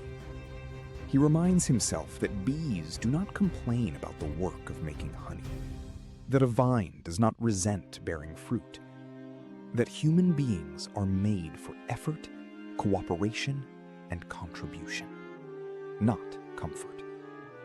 The day he called his last would still be spent in service. One of the most striking practices Marcus describes is the view from above, imagining his life from the perspective of eternity. Imagine looking at Rome from the height of the stars, the Senate debates, the battlefield campaigns, the philosophical schools, all reduced to brief flickering. Not to produce nihilism, but to produce proportion. If seen from that height, what truly matters becomes very clear very fast. The petty arguments, the jealousies, the posturing, they vanish. Only character remains. Marcus studied Alexander. He studied Caesar. He knew how power could hollow a person from the inside while their external greatness grew. Both conquerors died before they finished what they started. But worse, they died having made peace with appetites that enslaved them. Marcus measured himself against this constantly. He had the same temptations. He had more power than almost any human being in recorded history. He chose the harder direction every single day. What would you actually do differently if you knew tonight was your final night? Most people cannot answer this cleanly. They fumble toward vague sentimentality. They would call someone. They would apologize. But Marcus pushed deeper. He asked what kind of person you would need to have already become in order for that final day to feel complete. The work is not done at the end. It is done now, daily, so that any day could be the last, without regret. To live the last day well, Marcus required a particular relationship with time, what the Greeks called kairos, the quality of time, as opposed to chronos, mere quantity. A day lived in full attention is not the same as a day endured. He writes that men with no philosophy can live to 90 in chronos while never spending a single moment in kairos. The examined life is not longer, it is simply, finally, real. Density matters more than duration. Practical application begins with the morning audit. Before your phone, before your obligations assert themselves, before the noise of the day colonizes your attention. Sit with a single question. If this day were complete in itself, a closed circle, final, what would I refuse to waste it on? Write the answer. Then cross off your schedule everything that doesn't survive that question. This is not idealism. It is the most ruthlessly practical organizing principle ever formulated. The second practice Marcus modeled was what we might now call radical presence in conversation. He writes that when someone speaks to you, they are the whole of reality in that moment. He was emperor. Generals waited. Dispatches accumulated. And yet people who recorded conversations with him noted his unnerving capacity for complete attention. This was philosophical discipline, not natural temperament. He trained himself to treat each exchange as if no future exchange were guaranteed, because none are. Third practice, the evening review. Not journaling as performance, as forensics. Marcus asked 3 questions at day's end. Where did I deviate from virtue? Where did I allow emotion to govern reason? And, given how I spent today, would I want it to have been my last? This final question is not punishment. It is calibration. It closes the feedback loop that most people never open. Without it, the same wasted day repeats indefinitely, dressed in new dates. Marcus also practiced what we might call mortality visualization. Not morbidly, but structurally. He would look at those he admired and trace their lives to their ends. Hadrian, brilliant, eventually diminished by ego and illness. Trajan, celebrated, dead in his prime. The philosophers he revered, gone. He used these endings not to terrify himself, but to triangulate his own position. Every life has a shape. What shape is mine taking? Is it the shape of something I would choose? There is a story, perhaps apocryphal, but philosophically true, that Marcus, during the plague years, visited the sick himself, despite advisors' warning of the risk. When asked why an emperor would take such exposure, he allegedly said that a man who has made peace with his own impermanence has nothing to lose by showing up where he is most needed. This is the practical yield of memento mori fully internalized. Courage becomes available. Not the absence of fear, action despite it. He observed that most men live in a state he called sleep. Not physical sleep, but the sleep of unawareness, moving through decades without once asking whether the movement is chosen or merely habitual.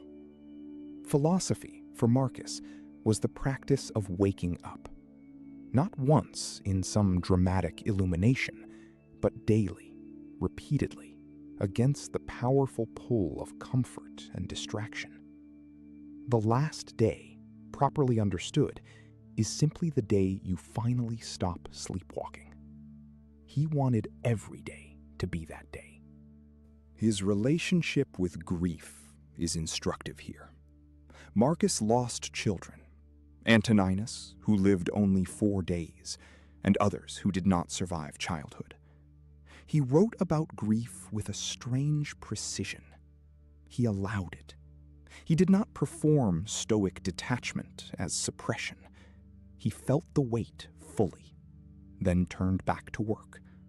Not because work was more important than grief, but because grief, fully honored, does not require the additional suffering of self-abandonment. He taught that you can mourn and still be present.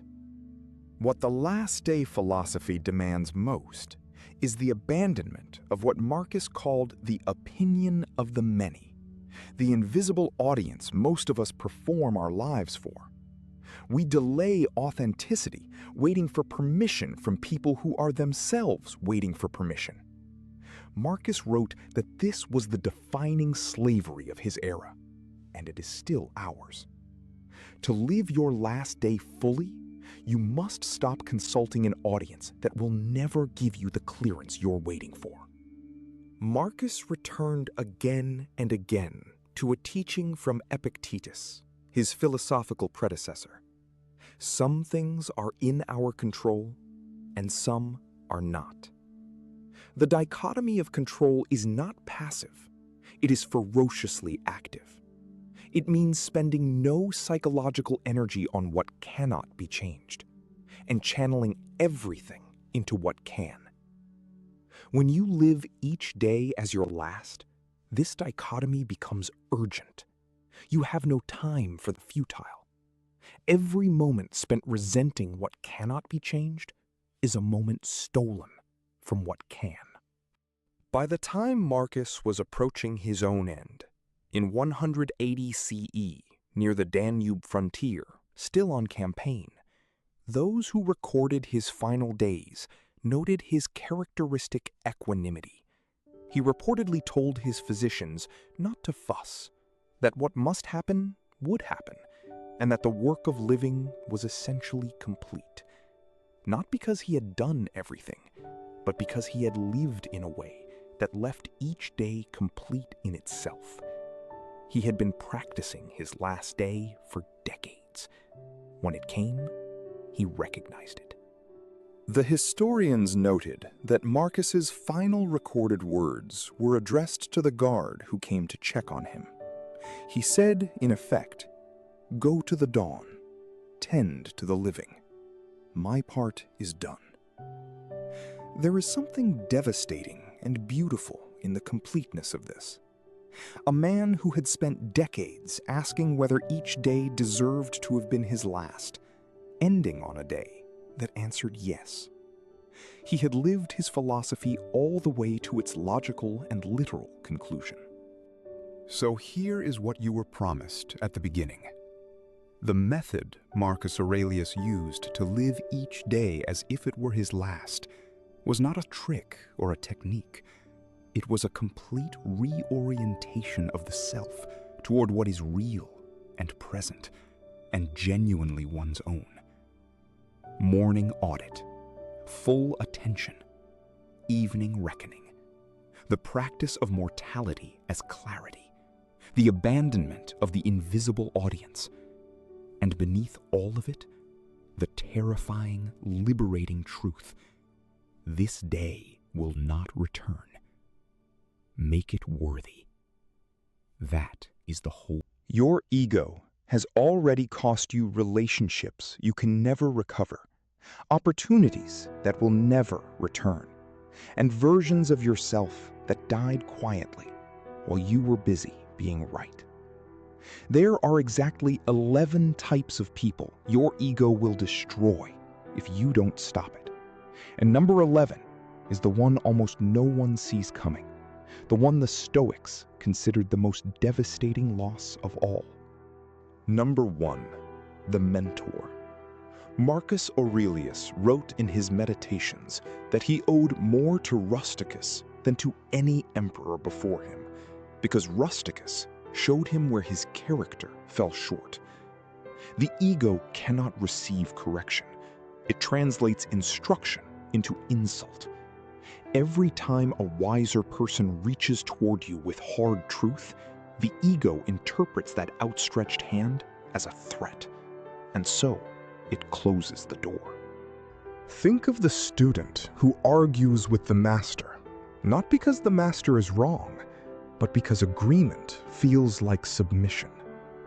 The Stoic term for this self-sabotage is a failure of prosoche, vigilant attention turned inward. Epictetus, who was once a slave, had every reason for pride and resentment, yet he consistently submitted to reason over ego. He understood that a mentor's correction is not humiliation, it is medicine. Number 2, the honest friend. Seneca wrote to Lucilius in 65 AD, "Withdraw into yourself as much as you can with those who will make you better." He was not speaking of pleasant companions. He was speaking of those rare individuals who tell you the truth when the truth is ugly. The ego detests these people. It prefers mirrors that flatter over windows that reveal. The honest friend is the rarest treasure in any life. They watch you repeat the same destructive pattern for the 3rd time, and they say so, not to wound you, but because they respect you enough to risk your anger. The ego, however, classifies honesty as betrayal. It prefers comfortable silence over uncomfortable growth. And when the honest friend finally stops speaking truth, know this: they have not softened. They have simply given up. Number 3, the partner. Of all the relationships the ego destroys, the intimate partnership suffers most because it is closest.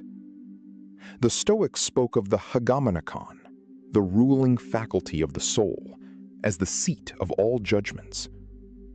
When the ego colonizes the hegemonikon, every action your partner takes becomes interpreted through the lens of your own need for superiority. You stop seeing a person. You see a scoreboard.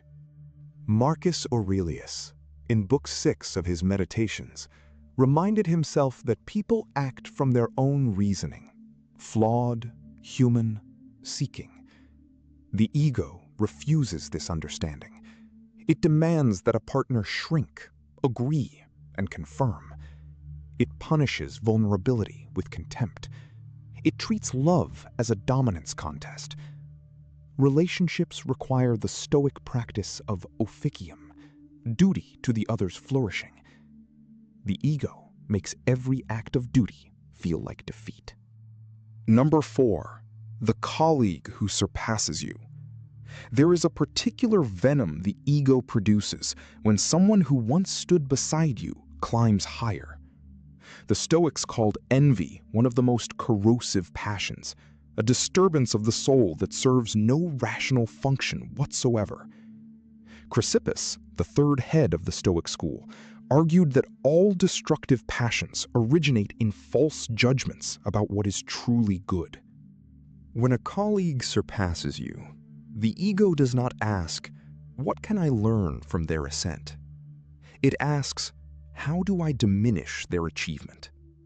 It spreads quiet criticisms. It withholds deserved praise. It manufactures reasons why their success is unearned. This is not merely petty. It is self-destruction. Because while the ego spends its energy corroding another person's reputation, your own capacity for growth sits idle, rusting in resentment. Number 5, the student who challenges you. Epictetus opened his discourses with a principle that modern psychology has only recently rediscovered. It is not events, but our judgments of events that disturb us. A student who asks a hard question is not an attacker, but the ego reads challenge as assault. The teacher who cannot be questioned is not a teacher. They are a tyrant, performing wisdom. Musonius Rufus, who taught philosophy in Rome in the 1st century AD, endured exile twice under Emperor Nero and Emperor Vespasian. His students returned. Why?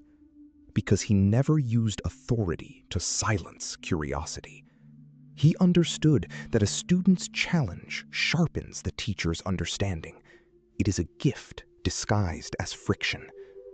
The ego, mistaking friction for disrespect, drives the questioning mind away, and the teacher becomes hollow, surrounded only by silence and agreement. Number 6, the person you wronged. This one is where the ego performs its most sophisticated deception. The Stoics were explicit. Wrongdoing corrupts the wrongdoer first and foremost. Seneca wrote in De Ira that the person who refuses to acknowledge their fault builds their identity upon a lie. The ego engineers elaborate narratives to avoid the words, "I was wrong." It reframes, deflects, and reassigns blame with remarkable creativity. But the person you wronged does not disappear simply because the ego refuses to face them. They remain, either in your external life, waiting for an acknowledgement that rebuilds trust, or in your internal life, as a weight the Stoics described as a corruption of the logos within you. Marcus Aurelius, in Meditations, Book 9, "When you have done well and another has benefited, why do you look for more, a reputation for virtue?" The ego cannot stop looking for more. Number 7, the competitor who respects you. There exists a species of rivalry that the Stoics would have recognized as profoundly healthy, the kind where two people push each other toward excellence through mutual respect. Arete, the Stoic concept of virtue and excellence, was never passive. It was forged through contest, challenge, and the friction of equals. But the ego cannot tolerate a respected opponent. It needs enemies, not rivals. Cato the Younger competed fiercely with political rivals in the Roman Senate, yet maintained a code of honor so rigid that even his opponents acknowledged his virtue. His ego never required the other man's humiliation, only the victory of principle. The competitor who respects you will elevate your standards, reveal your blind spots, and confirm your worth through challenge. The ego poisons this dynamic by converting respect into contempt, and then you are truly alone. Number 8. The child who watches you. Children do not listen to what adults say. They study what adults do. The Stoic concept of prosoche, vigilant self-attention, was never more urgent than in the presence of a young mind observing your patterns. The ego, however, believes it is invisible to those who cannot yet articulate what they see. This is perhaps the most catastrophic delusion the ego ever produces. The child watches you dismiss people who disagree with you. The child watches you rage when your authority is questioned. The child watches you prioritize pride over apology. And the child downloads these patterns into their developing hegemonicon, their ruling faculty, with a fidelity that no instruction can override. Seneca wrote, "We are all too influenced by the people we live among, the child especially. What the ego performs today, the child will live tomorrow." Number 9. The therapist, confessor, or counselor. To seek help is not weakness. It is one of the most rigorous applications of Stoic reason. Epictetus in the Discourses was clear. The philosopher's school is a hospital for the soul. The Stoics actively sought correction of their false judgments. But the ego converts the therapeutic space into a performance. It tells the counselor what will generate approval rather than what needs examination. The person who enters therapy to confirm their narrative rather than challenge it will leave exactly as they arrived, but with a more refined vocabulary for avoiding growth. Marcus Aurelius, who had access to the finest philosophers in Rome, still wrote private meditations that functioned as radical self-examination. He did not perform health. He pursued it, alone and in writing. The ego, given any audience, will choose performance over truth every single time. Number 10. The stranger who needs you. The Stoics articulated one of the most radical ethical propositions of the ancient world. All human beings share in the logos, the universal reason that connects every mind. This is the foundation of the Stoic cosmopolitan ideal. Every stranger carries a fragment of the same rational fire. But the ego is tribal. It calculates worthiness before extending care. It asks, "What will I receive in return?" Marcus Aurelius wrote in Meditations, Book 11, "What injures the hive injures the bee." This was not sentiment. It was cosmological logic. We are constituent parts of a whole governed by logos. When the ego refuses to serve, help, or acknowledge the stranger before it, it does not merely fail the stranger, it amputates a portion of its own humanity.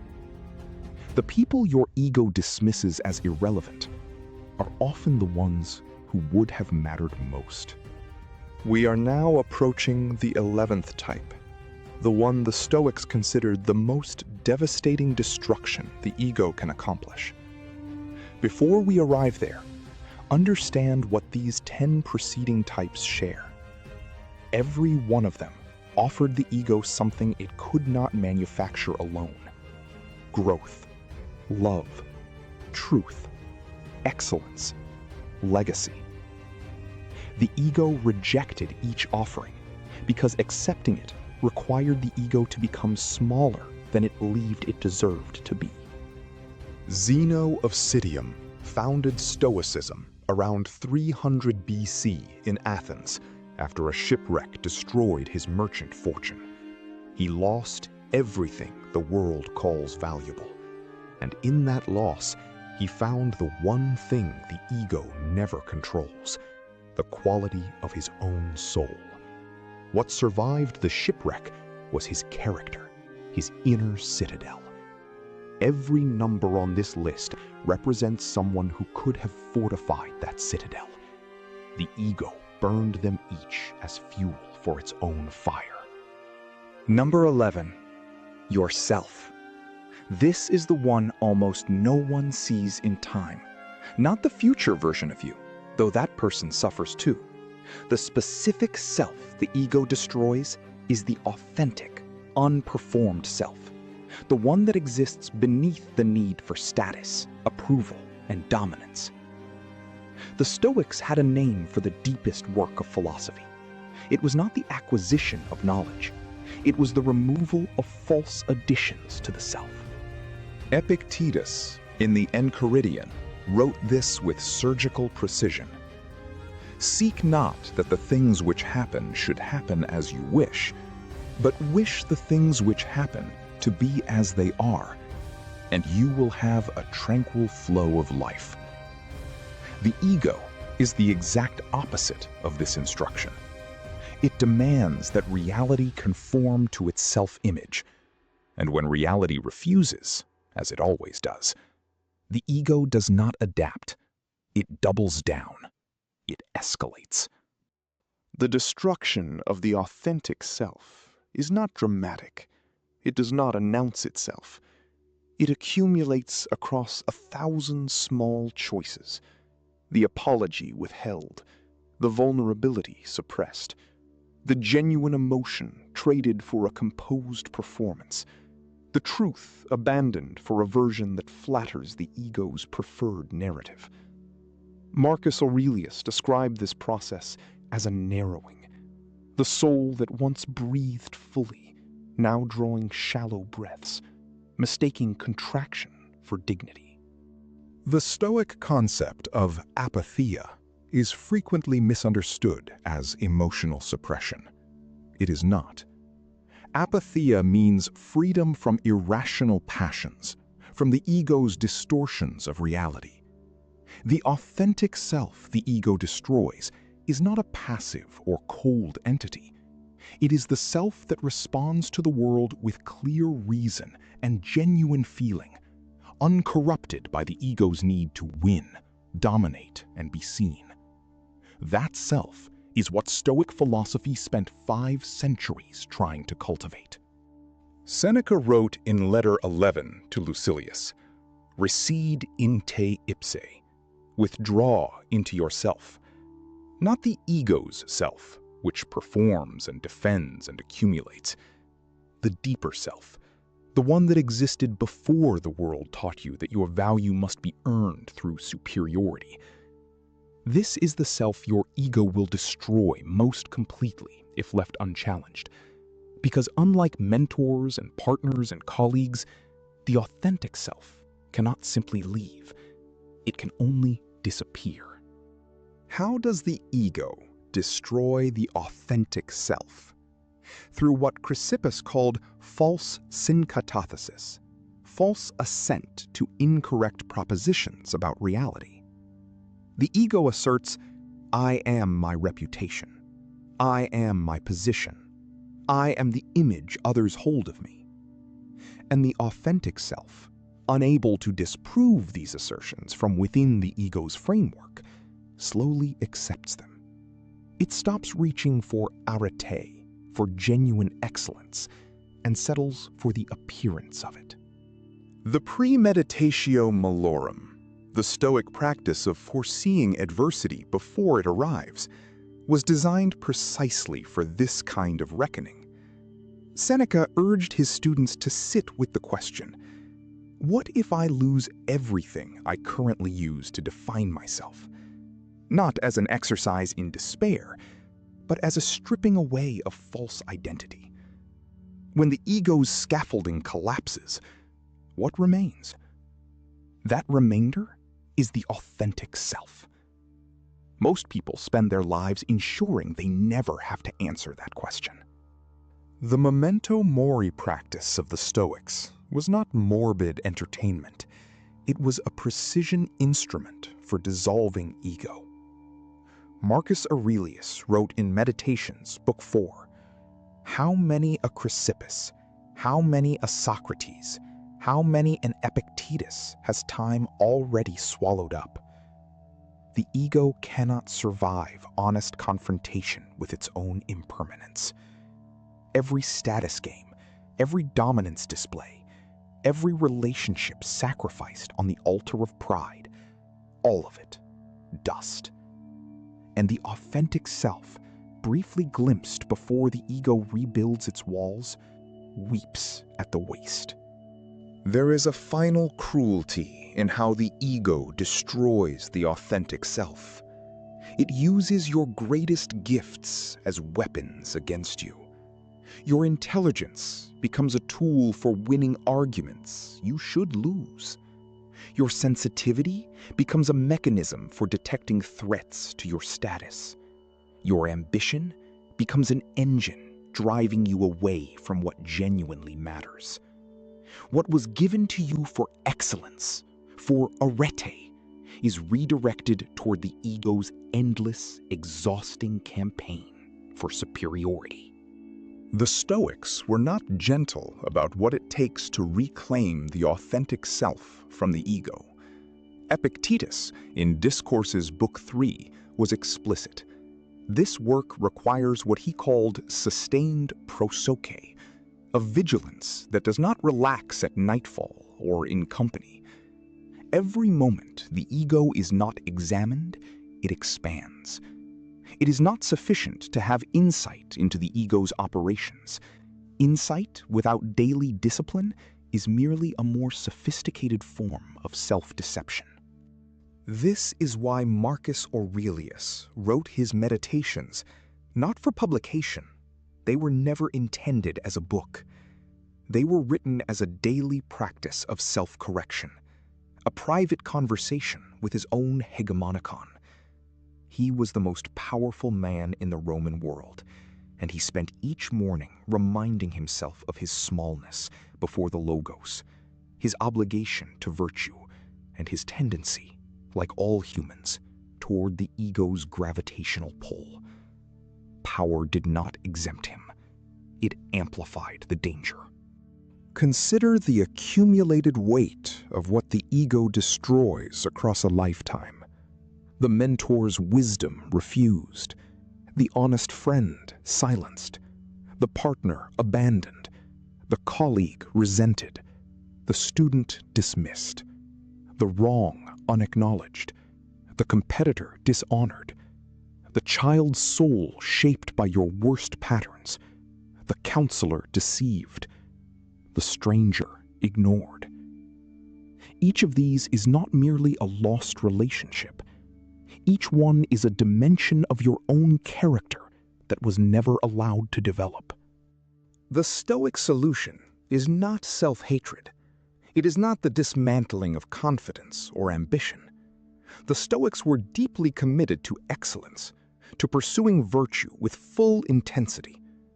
What they opposed was the ego's distortion of that pursuit. They distinguished between proper self-respect, the recognition that you are a rational being capable of virtue, and the ego's inflation, which requires the diminishment of others to sustain itself. This distinction is everything. Musonius Rufus wrote that philosophy's purpose is not theoretical elegance, but practical transformation. The question he asked his students, and the question we must ask ourselves, is not, do I understand the ego? But rather, what did I do today, in this specific encounter with this specific person, that served my authentic self rather than my ego's theater? The answer requires brutal honesty. The ego will resist the question with every tool it possesses. Here is what the Stoics would say about the ego's persistence. It is not evil. It is not a monster. It is a natural function of the hegemonicon that has been given false information about what constitutes the good. It believes status is safety. It believes dominance is security. It believes that being right is the same as being worthy. These are errors of judgment, what Epictetus called pathe, passions arising from incorrect beliefs. And incorrect beliefs can be corrected. The correction begins with a single Stoic practice that costs nothing and demands everything. The practice of sitting with the question, whose flourishing did I prevent today? Not through malice, but through pride. Through the need to be more than someone else, rather than better than your previous self. Through the refusal to be wrong. Through the calculation that your comfort was worth more than another person's truth. That question, asked daily, is the beginning of the ego's dissolution. Amor fati, love of fate, the principle that Marcus Aurelius drew from, and Nietzsche later retrieved from the Stoic tradition, is the most radical antidote to the ego the ancient world produced.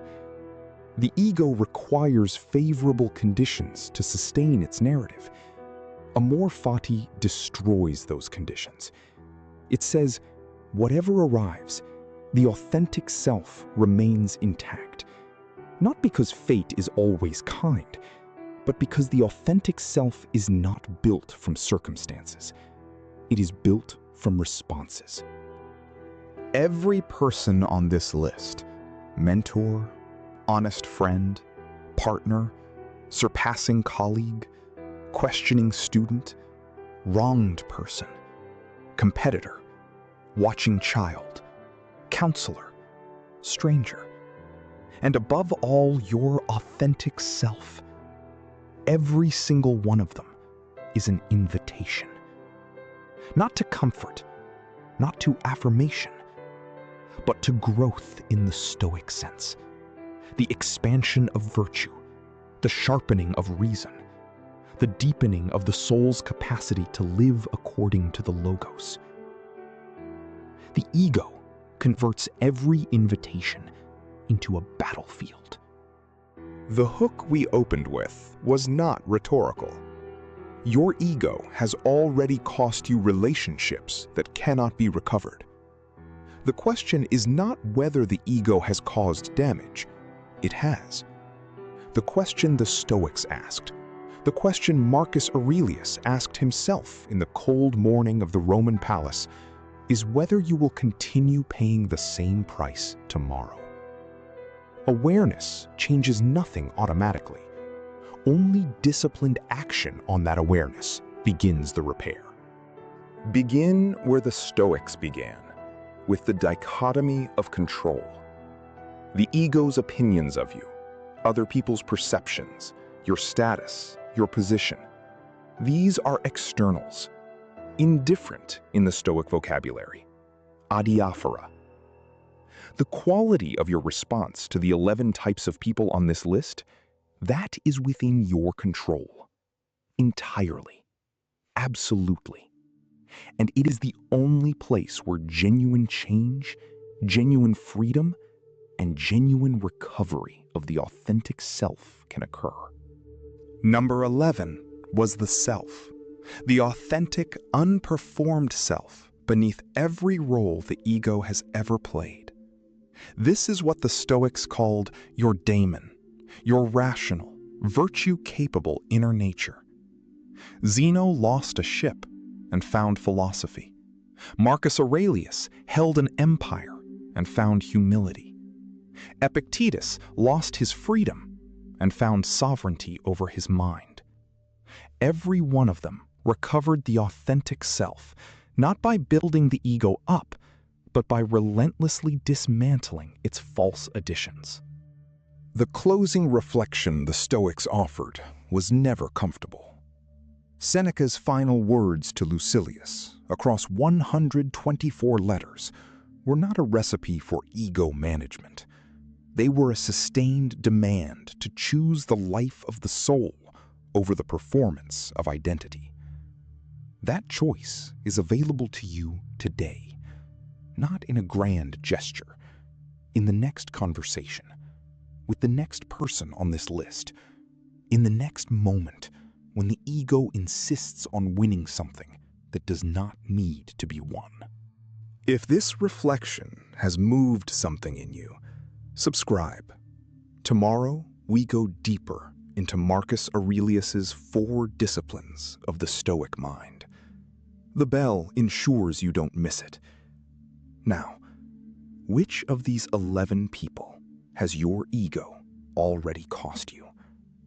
And is there still time to return?